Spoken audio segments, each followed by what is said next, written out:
Alright, how's it going, people? Liberal Hill back with a wrestling review. Yes, I know this is late. Slammiversary happened last Sunday. A lot of stuff came up, working, blah, blah, blah, blah. Anyway, was going to try to combine Impact, the television show for this week, and the pay-per-view. Unfortunately, Impact Wrestling is doing the dreaded, or starting to do the dreaded, the crazy show that NXT does after pay-per-views, and also ROH, the one where they do recaps and why a recap show, like behind the scenes promos. Is that really what the people want? Is I'm not going to say rating, because ratings in wrestling, I've said it before, are kind of irrelevant, because especially in this day and age with all the things you can watch wrestling on. So ratings, really don't justify especially what's a good program, because you have a good show that gets low ratings. That can be wrestling, drama, action. Low ratings do not deplete whether a show is good or bad. But when you break it down to revise promos or setups or after promo, that would not be a good show, or something that I personally would want to watch. Anyway, let's talk about Slammiversary. The show overall was it's hard to explain. It was a very good show, but it was subtle. It was low key heat. That's the best way you can put it. It was low key heat. It was okay. That was good, but I don't really need to tell anybody about that. I'm not going crazy about it. It's just like, I don't feel cheated for sitting here for 3 hours or 4 hours. I feel pretty good about my wrestling decision here. So let's start off with the first match. Oh, it was a four-way between Jake Chris, TJP, Trey Miguel, and Willie Mack. Standard four-way S Division match. Willie Mack gets the win with a splash off the top rope onto Jake Chris. Wow, Jake Chris. Anyway, yeah, pretty fun match. And then this is where it got interesting, because as I said a couple of videos ago, I thought Trey Miguel, since he's of Latino descent and he got pinned by the other members of the Rascals, that he would help LAX retain the titles and join LAX. Not the case. The North won the tag team championships a day before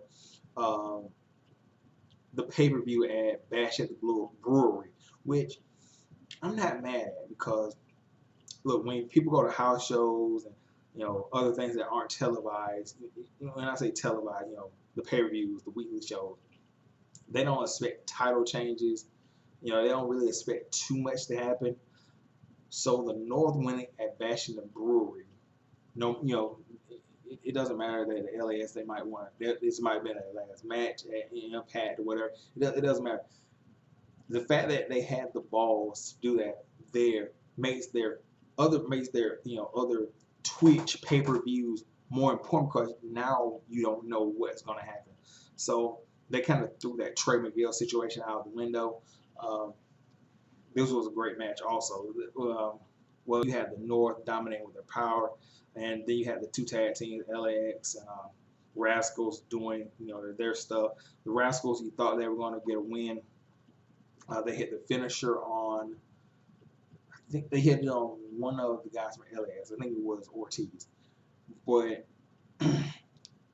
the North's size and power come into play, where not Josh Alexander, but Ethan Page picks up. He picks up the black guy's name. Oh my god, Dez. He picks up Dez while Dez is trying to like hold him in the corner, but he's too strong and big. He picks him up and power balls him on top of Wentz, and then they hit. I think they hit the double. Yeah, they hit the double gotch on. I think it was on Ortiz. Wasn't it on Ortiz? I think it was on Ortiz. Anyway, the Northern retained their titles with that. Then you have the first blood match. Eddie Edwards versus Killer Cross. The ending of this match where Eddie Edwards, look, Eddie Edwards doesn't get the credit he deserves for, changing his character completely. And now where they've taken the Eddie character, I'm interested to see where it goes because he's essentially killed off Kenny or this is similar for the trombone, just like Xavier Woods. He's basically killed that off even before they could do merchandise. And so they're having the match, and it's a good match. Eddie Edwards gets the candlestick, and he breaks it and stabs Killer Cross in the mouth. Now, seen a lot of first blood matches.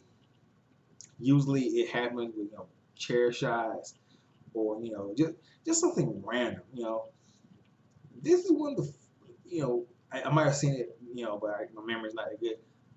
This is one of the only first blood matches I've seen where a guy actually takes a sharp object and just stabs somebody in the mouth region. Very brutal. Had a lot of sentimental stuff. You were a fan of Kenny, or maybe to Eddie Edwards as well. It was supposed to display that kind of emotion. So I really liked it for that fact. Then you had Moose defeating Rob Van Dam. Athletic contest, but it ends up with Moose going with the low blow on Rob Van Dam and hitting the spear. I have no problem with that. Moose, it's about that time to put some gold around this guy's waist. But when would that time be right? Perhaps the match of the night, and I think everybody thought this would be the Monsters Ball, Havoc, Su Yung, Rosemary, Taya Valkyrie. Wow. I know she plays like this cowardly kind of heel, but man, did she really show out in this Monsters Ball? She fit in this thing like a glove. She was terrorizing. Well, I want to say she's terrorizing Havoc, but the other two women, she was terrorizing them. That stomp into the tags on Rosemary, fucking brutal. And then at the end, after Havoc and Su Yung have their fight, Su Yung ends up spraying miss that Father Mitchell. They get into it. At the end, Havoc tries to. What she does, she ends up super tombstoning Su Yung from the top rope onto tags. And just as she's about to win by pinning Sue, Taya comes in and throws, I think it was a chair or a trash can at Havoc and pins Su Yung. I'm not going to say it's one of the best Monsters Balls, but it's got to be at least top 10 Monsters Balls. Like, it was pretty damn good, especially when I'm not going to say it, everybody kind of says it. Then you have the exhibition title match between Rich and Johnny Impact. This was another example of low-key heat, man. You got two of the most athletic guys here. I would have thought the Johnny Bravo stuff would have wore thin by now, but it's just not picking up heat. You got Johnny there rubbing the guy's abs. This could go somewhere. Anyway, the match, like I said, very athletic contest. Rich Swann wins with the Phoenix Splash, and man, this guy has springs in his legs. Like, this guy is hitting like standing 450s. Like, I know we've seen that before from Rich Swann, but you gotta just think about it. He's just jumping up and down on the canvas and hitting a 450 standing. That's impressive. And then, like, he hits that Phoenix Splash. I think he hit the Phoenix Splash. Like, he hit it some kind of weird way, and then with like the height and the length, like Rich Swann, bro, like understand you can't really put him in the heavyweight stuff because he's so small or whatever, but it's a, the guy's just talented athletically. And take nothing away from Johnny Impact either. Like, the guy brings out new moves at Johnny's Edge. That should be a finisher. I don't know whose idea was it to where people can kick out of that shit, because it's basically Storm's Eye of the Storm, but with a rock bottom. Come on, man. Why is that a setup? That shit replaced the Moonlight Drive. Moonlight Drive, the net breaker, that should be a setup. The Johnny's Edge, that new shit, that hot shit, that should be a finisher. That looks like when he hits that on you, because he's already spinning you and then he stops and rock bottoms you from that height. Why are people kicking out of that? Or that no, come on, stop it. Then Brian Cage versus Michael Elgin. If you like heavyweight hard hitting action, this was the match for you. And it ended with just a simple roll up. Elgin attacks Cage, and he starts to attack Don Callis. And then a mysterious Rhino figure spears Elgin. Rhino. Oh man, they brought back old ass Rhino. I can't believe it. Impact time. Also them.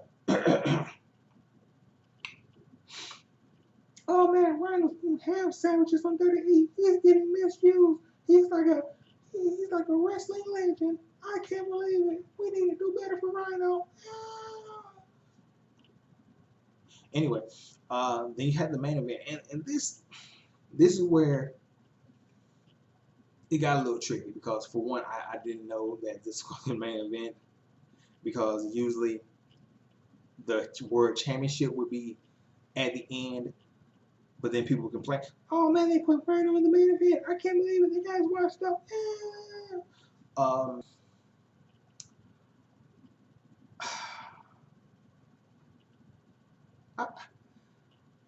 I'm a fan of both of these, Tessa and Sami Callihan, but yeah, this did not deserve to be in the main event. Their feud was just like middle of the road, and I'm not saying they did this because of the women's rights and all that. They were trying to do something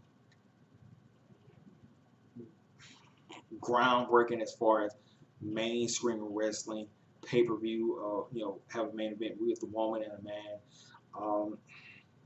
It's not the fact that they were doing that, it's the fact that this feud wasn't big enough to end a pay-per-view. But then again, you went on the other side, Sami and Tessa are the two biggest names. So it's tough, because me personally, I don't like seeing the world championship not going to last. No matter who it is, that's the belt should be above all. If you're going to put the belt on somebody, have them close the show, because you respect them enough to put the belt on them. Anyway, the match itself, it was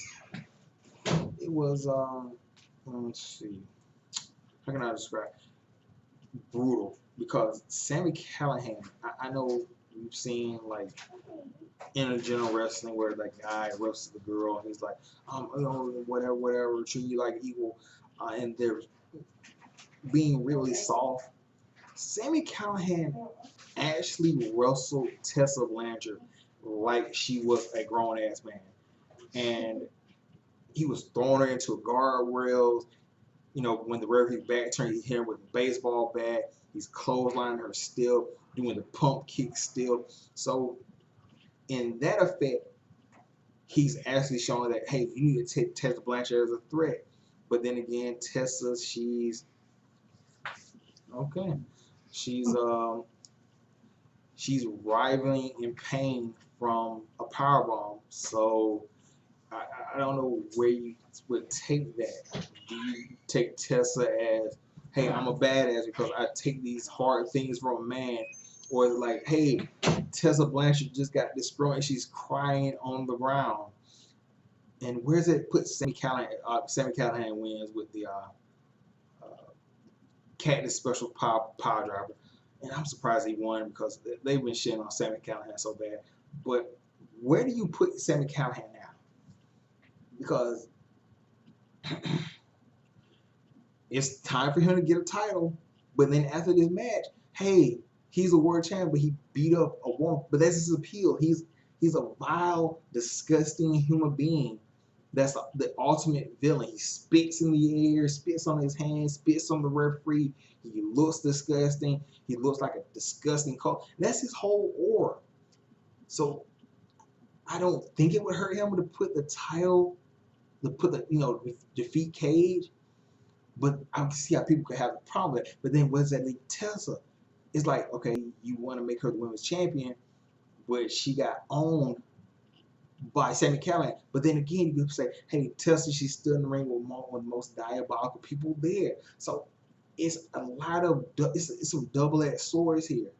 And I wouldn't put the title around Tessa right away. I would get her back into a feud with another female. Then maybe you could put the title right there. I believe they still might have Havoc versus Taya.